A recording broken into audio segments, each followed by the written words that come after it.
ആലിമീങ്ങൾ ആക്രമിച്ചില്ലേ? എന്തിനു? വെറുതെ ഒരു കാര്യം ഉണ്ടായിട്ടല്ല. സുബ്ഹാനല്ലാഹ്, എനിക്ക് ഓർമ്മയുണ്ട്, തരുവൺ അബ്ദുള്ള മുസ്ലിയാർ, അല്ലാഹു അദ്ദേഹത്തിൻ്റെ ഖബറിൽ സന്തോഷം കൊടുക്കട്ടെ. അതുപോലെയുള്ള വലിയ വലിയ ആലിമീങ്ങൾ എല്ലാം ഉള്ള ഒരു സ്ഥലത്ത് ഞാൻ പ്രസംഗിച്ചുകൊണ്ടിരിക്കുമ്പോൾ സുബ്ഹാനല്ലാഹ് ഒട്ടാകെ പിടിച്ച് വലിച്ചിടാൻ വേണ്ടി വന്ന് എനിക്ക് ഓർമ്മയുണ്ട്. എന്തേനു, ഞാൻ ഷാഫി ഇമാമിൻ്റെ ചരിത്രം പറയായിരുന്നു. ഇപ്പം ഇവിടെയും പറയുന്നത് ഞാൻ ഷാഫി ഇമാമിൻ്റെ പദ്യവും. എന്താ പറയുന്നത് നോക്കിയിട്ടൊന്നുമില്ല, ആക്രമിക്കാൻ തീരുമാനിച്ചു വന്ന അങ്ങനല്ലേ, എന്താ പറയുന്നത് നോക്കിയിട്ടൊന്നുമല്ലല്ലോ. അപ്പോൾ അങ്ങനെ മനുഷ്യന്മാർ ആക്രമിക്കുന്നവരുണ്ടല്ലോ. ഷാഫി ഇമാം തങ്ങൾ പറയാണ്,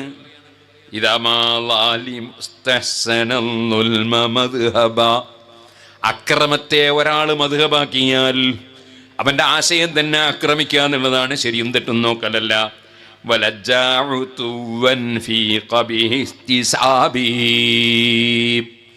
അവൻ മോശമായ ബടക്കായ പ്രവൃത്തിയിൽ അക്രമമായി കടന്നു ചെല്ലുകയാണ്. അങ്ങനെ വന്നാൽ നീ അതിന് പകരം ആക്രമിക്കണോ? വേണ്ട. ഫകിൽഹു ഇലാ സർഫിൽ ലയാലി ഫഇന്നഹാ സതദഈ ലഹു മാ ലം യകുൻ ഫീ ഹിസാബിഹി. അക്രമം ചെയ്യുന്നവരെ നീ അതേ നിലക്ക് തിരിച്ചടിക്കാൻ പോകണ്ട. കാരണം ഇവിടെ കാലം ഇങ്ങനെ മുന്നോട്ട് പോകുമ്പോ അവന്റെ മനസ്സിൽ വിചാരിക്കാത്ത പലതും അവനെ തേടി വന്നുകൊണ്ടിരിക്കും.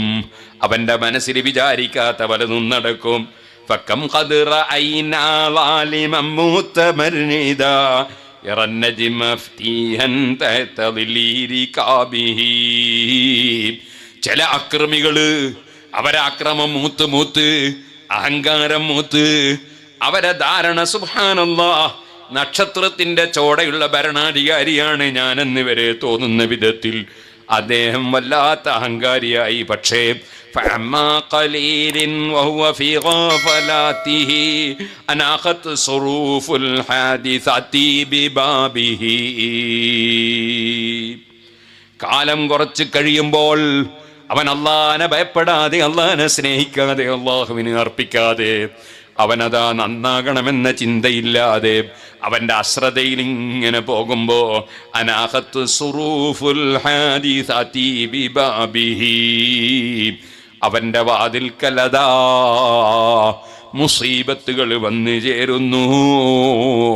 ഫസ്ബഹ ലാ മാലുൻ വലാ ജാഹു യുർതജാ വലാ ഹസനാതുൻ തൽതഖി ഫീ കിതാബിഹി. ചിലപ്പോൾ ആ വലിയ പണക്കാരൻ പൊളിഞ്ഞങ്ങ് തരിപ്പണമാകുന്നു. വലിയ സ്ഥാനമുള്ളവൻ സ്ഥാനം മുഴുവനും പോകുന്നു. അതേ നല്ല കാര്യങ്ങളൊന്നും തന്നെ ചെയ്യാൻ കഴിയാതെ അവന് നഷ്ടം സംഭവിക്കുന്നു. വജുസിയ ബിൽഅംരില്ലദീ കാന ഫാഇലാ വസബ്ബ അലൈഹില്ലാഹു സൗതാ അദാബിഹി. അവന്റെ ജീവിതത്തിൽ അവൻ്റെ ഇത് അക്രമങ്ങളുണ്ടല്ലോ, തെറ്റുകളുണ്ടല്ലോ, അതിനൊക്കെ പ്രതിഫലം കിട്ടുകയാണ്. അതേ അദാബിന്റെ ചാട്ടവാറ് അവന്റെ മേൽ വന്ന് ചൊരിയുകയാണ്. ഓ സുഹൃത്തുക്കളെ, ഞാൻ ഉദാഹരണങ്ങളിലേക്ക് കടക്കുന്നില്ല. ഭരണം റബ്ബിനല്ലേ. ആ റബ്ബ് മുഴുവൻ രഹസ്യവും പരസ്യവും അറിയുന്നവനല്ലേ. സുബ്ഹാനല്ലാഹ്. നേരത്തെ ചില സംഭവങ്ങളൊക്കെ ലോകത്ത് നടന്നു. ആ സമയത്ത് ആ സംഭവങ്ങൾക്ക് അനുകൂലമായി, അതാ ഒരിക്കലും അനുകൂലമായി നിൽക്കാൻ പാടില്ലാത്തവരനുകൂലമായി നിന്നപ്പോ ഇപ്പോൾ സ്വന്തത്തിൽ തന്നെ പലരും അതനുഭവിക്കേണ്ടി വന്നില്ലേ. അങ്ങനെയല്ലേ ലോകത്ത് അല്ലാഹു സുബ്ഹാനഹു വ തആല പല കാര്യങ്ങളും ചെയ്യുന്നത്. അതിനാൽ പറയാനുള്ള വിഷയം എന്താണ്? ഏത് വിഷയം ചെയ്യുമ്പോഴും അല്ലാഹു അത് പൊരുത്തപ്പെടുമോ ഇല്ലേ എന്ന് ചിന്തിക്കണം. എന്ത് സംസാരിക്കുമ്പോഴും അല്ലാഹു പൊരുത്തപ്പെടുമോ ഇല്ലേ എന്ന് ചിന്തിക്കണം. ഏത് കാര്യത്തിൽ ഇറങ്ങുമ്പോഴും അല്ലാഹു പൊരുത്തപ്പെടുമോ ഇല്ലേ എന്ന് ചിന്തിക്കണം.